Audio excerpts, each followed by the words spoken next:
Okay, Section 10 of the Strata Titles Act refers that part of the parcel of land subdivided by the Strata Title Scheme that does not form part of a lot.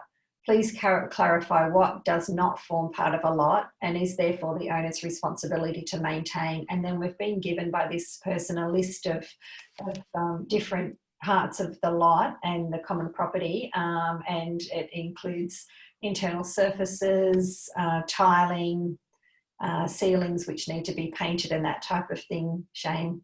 Yeah. Look, I found Schedule 2, Bylaw 15, decoration of and affixing items to inner surface of lot.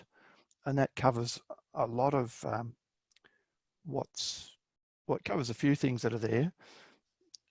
It pertains to paint, wallpaper, or otherwise decorate a structure which forms the inner surface of the boundary of a lot, or affix locking devices, fly screens, furnishings, furniture, carpets, and other similar things to that surface if that action will unreasonably damage the common property.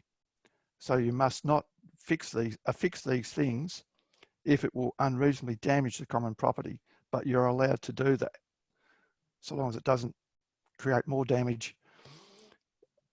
A lot of the things that have been quoted in this particular question,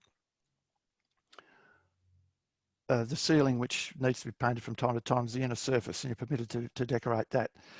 There are so many SAT cases that have established precedent rulings on what is defined as the upper surface of the floor, and the tiles are the upper surface. So the tiles and below are the strata's responsibility.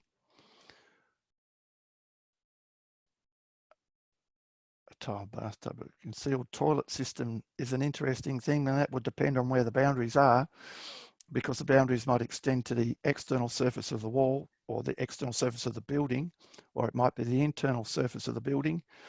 The question is, and this is an obvious one, that the system is servicing only that lot. And I believe that reference to that is covered under easements, 60 something, where if a utility is the new word that they're using, and the toilet system would be a utility item, that if it only services that one lot, then it's that lot owner's responsibility to fix it. Well, a mirrored splashback is something that could be an attachment to a wall, or it might form part of the wall. I don't know. Timber slats installed as flooring on a deck by the developer. Is the deck part of the lot? How are the boundaries defined on the strata plan by the surveyor as to where the upper surface is, or whether it is included in a height to above and below the floor? Are the boundaries, is the decking area included within the part lot outside?